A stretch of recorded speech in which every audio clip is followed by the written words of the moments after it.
Phoenix City, No-O, Alabama, wide receiver E.J. Williams. Start with Mike, and we'll go to Pete. Yeah, EJ, how did it develop that, obviously in the portal, decided to come back? Did you initiate that discussion? Like, how did it kind of come about and kind of take us into your decision-making process? I was on a visit. I mean, going into the portal, I didn't really even want to go into the portal to start off with.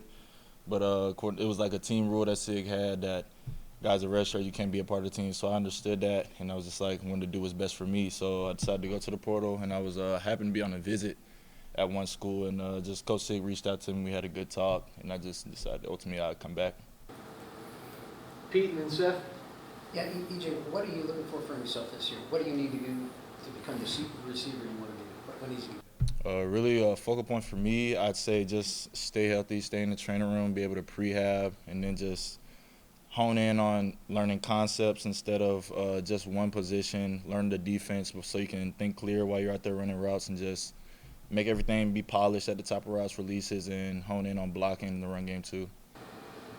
Staying left to Seth and then Daniel. Yeah, EJ, I know you just said you didn't want to go to the portal when you did. Just what was last season like for you to kind of enter the portal, leave the team kind of mid-year, and be watching the season this team had from afar? Yeah, I mean, it was definitely a mixed emotions feeling because, of course, obviously, I want to be a part of something special like that here at IU, knowing like our records and stuff that was here the year I was here before that. And so, like, it was a good feeling seeing my guys like Coop, Elijah, Miles Price, Miles Cross, Keyshawn all make the plays that I knew they'd be making in practice that I was seeing every day. So it's just really, all in all, I was just really happy to see them have that success that I know that they put the work in to have in all in the grand scheme of things. Staying left to Daniel, and then we'll go to How did Sammy. you spend that time away last year?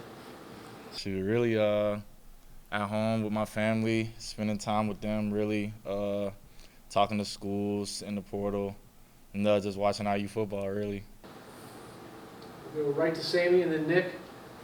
EJ, it seems like every time you're starting to get into the groove, the last 4 games of 2023, Northwestern last year, you kind of hit a snag. Just how frustrating is that process, and do you think that you can, jump back into where you were at that Northwestern game last year? Most definitely. The mindset never changes for me. Like when I'm available or on the field, I always play fast, go 100%, be the person that I know I could be.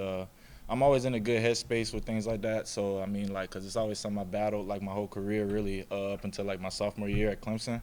So I just really just try to focus in on having a clear head, just try to always be in that attack mindset, be determined, just know what I could do in the grand scheme of things, and just know when your time comes, just do what you're supposed to do.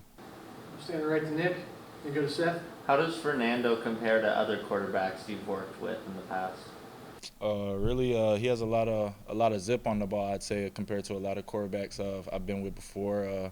Really mobile, got a great arm, so I really say a lot of similarities to a lot of the QBs, but a little bit more mobile than other QBs I've had in the past. We'll go Seth on your left. Yeah, with just the health situations you've dealt with the last few years and various injuries that pop up and stuff, how much of a mental hurdle does that kind of create for you getting out on the field? Like, does it kind of take a little bit for you to just mentally be able to trust yourself out there? Like I said a little earlier, I mean, when you're injured, like, you just want to always rehab and just don't try to rush into it. So, like, with the big thing with me, I was never really a guy, like, I'm not going to rush because I know if I go out there and rush, like, I'm not going to be able to be as free and, like, stick as hard as I want to, play as fast as I want to. So I just always, like, that was really one of the main things, too. So I stayed out. I'd be staying out a really long time, maybe a month and a half, 2 months, because I want to make sure, like, I'm good and ready to go. But once I'm out there and, like, once I'm playing, I'm not even focused on the injury no more. I'm just focused on my job and achieving the goals I want to achieve. Second row left to Pete. Kind of a question I asked Omar. What makes this offense so explosive, and how much do you enjoy playing? Yeah, I definitely say we have so many guys that could stretch the field, play so many multiple positions, like Omar was saying. He can go in the slot, I can go in the slot, Elijah, a lot of other guys, and just that ability to really stretch the field, wreak a lot of havoc on the defense. When there's so many options, like, and everybody's elite, I say. In my perspective, I say a lot of the guys in our room are elite route runners at creating space and making plays with the 50-50 ball. We'll go last one, front row on your left to Daniel. Even after all that happened last year, why did you want to stay?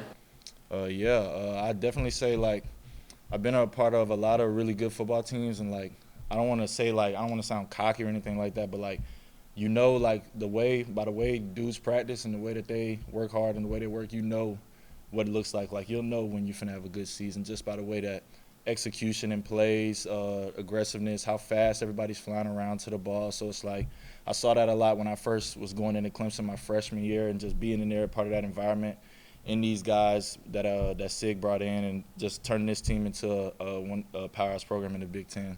So of course I want to be a part of something great like that. Great, thanks, EJ. Thanks, I everybody. appreciate you guys.